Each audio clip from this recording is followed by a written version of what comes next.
So, Dani, you are about to release The Screaming of Valkyries. It is described as both a reflection of Cradle of Filth's past and a bold step into the future. How do you see the album balancing these elements?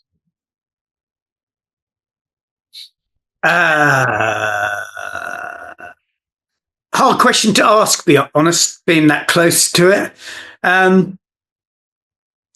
There's a lot of material on the album, and we write music primarily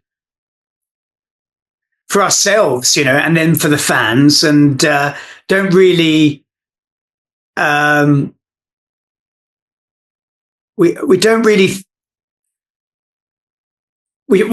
think about, you know, like designating certain parts, like genres to certain parts. We just write music that's good. If it's death metal, whether it's black metal, whether it's, you know, new wave of British heavy metal, twin guitars, whatever. I mean, there's, we just write music that's good. And I don't really know how to answer the question, to be honest. The balance is struck because the people in the band write the music, and this is what we wrote.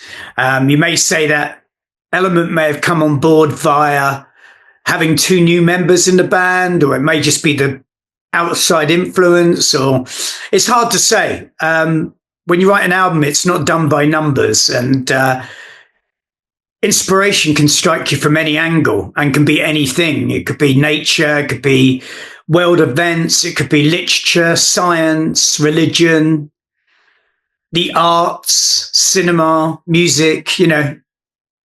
Mm-hmm. It's all very dependent on the person and the situation and the time and everything, to be honest. So yeah, very difficult question to answer. Yeah. Do you believe that the songs She is the Fire and Demon Prince Regent set the tone for the Screaming of the Valkyries? I guess so, yeah. Say with the songs we put out prior to this, I think so. I think that was why we included them on the double live album, Trouble and the Double Lives, for that reason, to serve as a kind of gateway to the next recording, which is this album.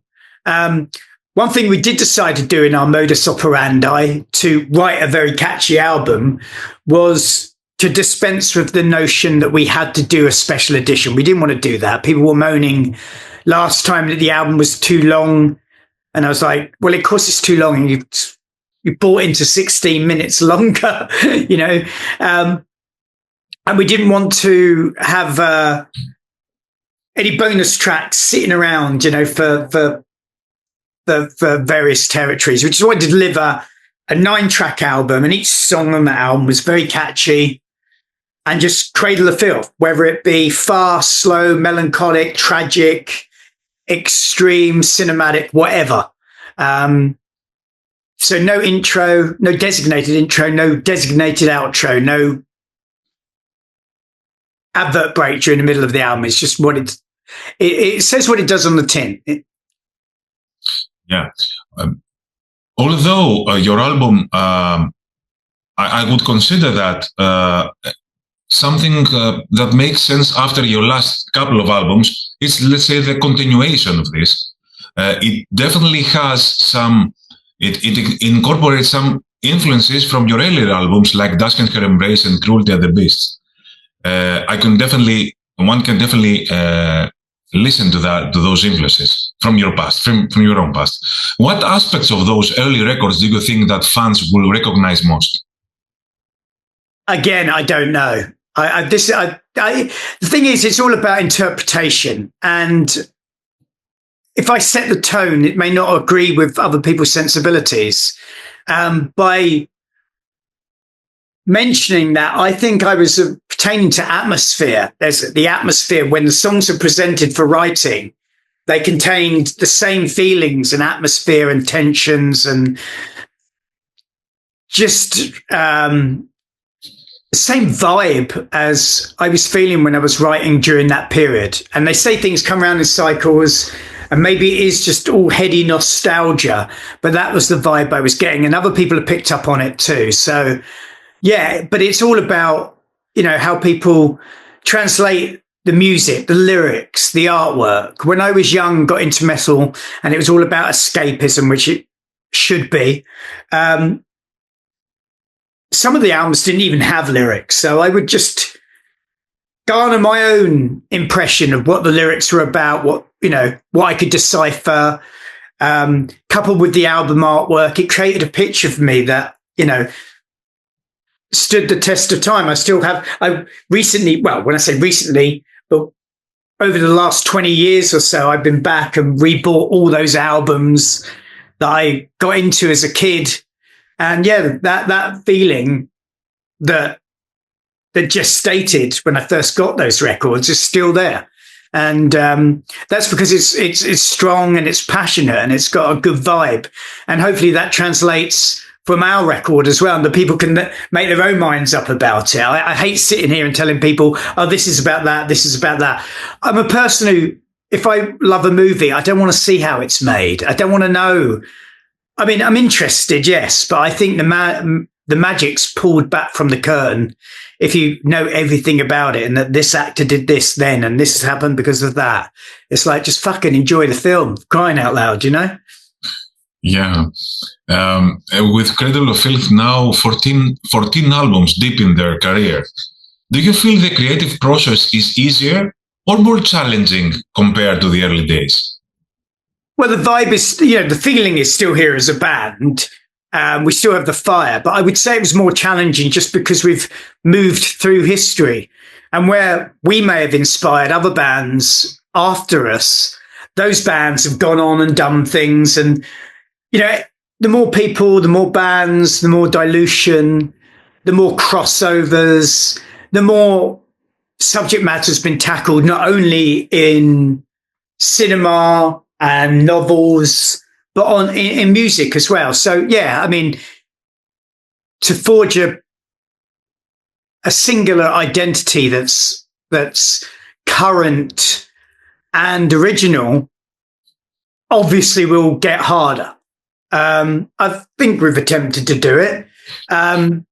We stayed true to our own form, and I don't think we can self-cannibalize as a band because we have a very strong image, very strong sound. Some people may say we mastered that sound. Others may not, but fuck them. And if you do have a strong sound, it's perfectly okay to revisit that formula, So we always have one eye on the future. This album's got amazing production. We tried new techniques on it, new keyboard sounds and new plugins, new styles. But at the same time, there are passing nods to the stylistic elements of previous albums. And we're free to do that because it's us.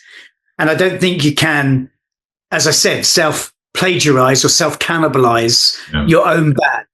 Yeah. And you mentioned some different things that you brought to the album, such as the keyboard sounds and stuff, although you used the same producer for the album. Yeah, but that's the thing. Every time we do an album, we always look to better ourselves, to change the style, to attack it from a different way. It's about, I go back to the same garage as well. Because why? Because I trust those people. They're fucking good at, working on my car. I know I'm not going to come back and when I change the tires, all the alloy's going to be fucked. It's the same thing. Scott's a good friend. He's like a seventh member of the band. He's there from the first inception of the ideas right through to the finished mix. He is not jaded enough that he won't suggest changes or, and those changes might be, don't do that. It's shit. And he doesn't mollycoddle people. He doesn't speak to their, to their ego. He literally just says as it is, and we trust him. And yeah, I mean, the answer is here. The album sounds fantastic. It's one of the best produced albums we've ever done. So he brought that to the table as well. Mm-hmm.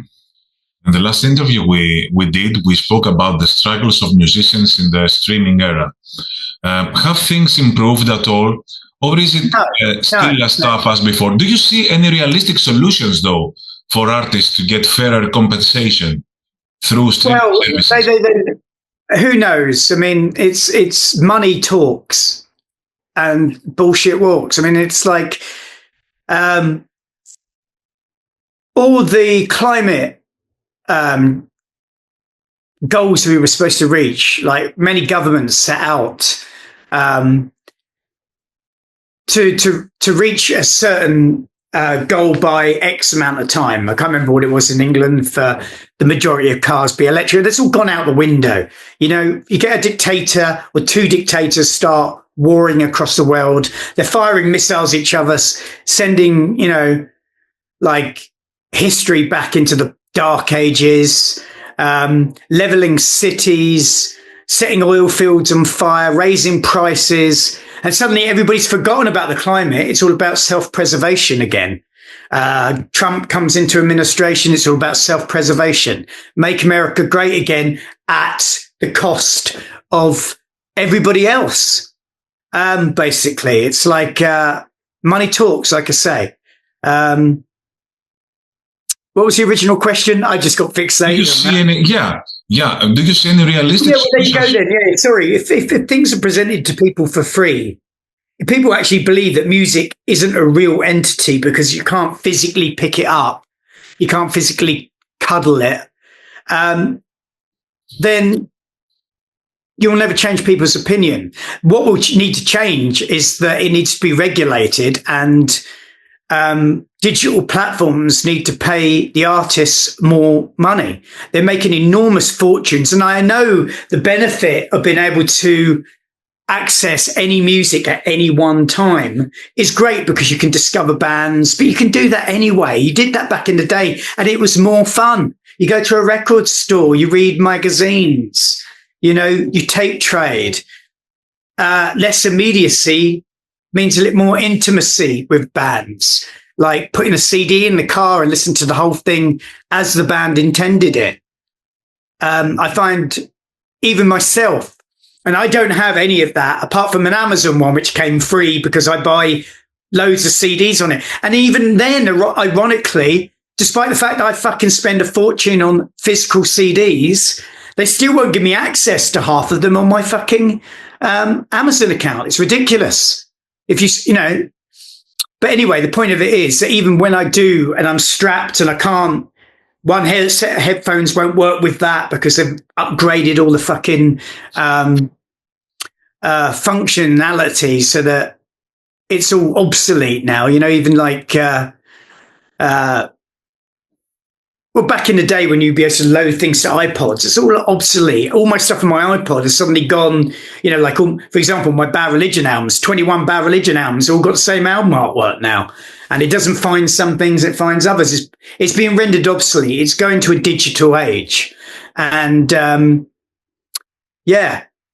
again, money. People don't want to spend money. If they've got to spend money on stuff they don't want to, they won't. And that's the trouble here. But yes, regulation.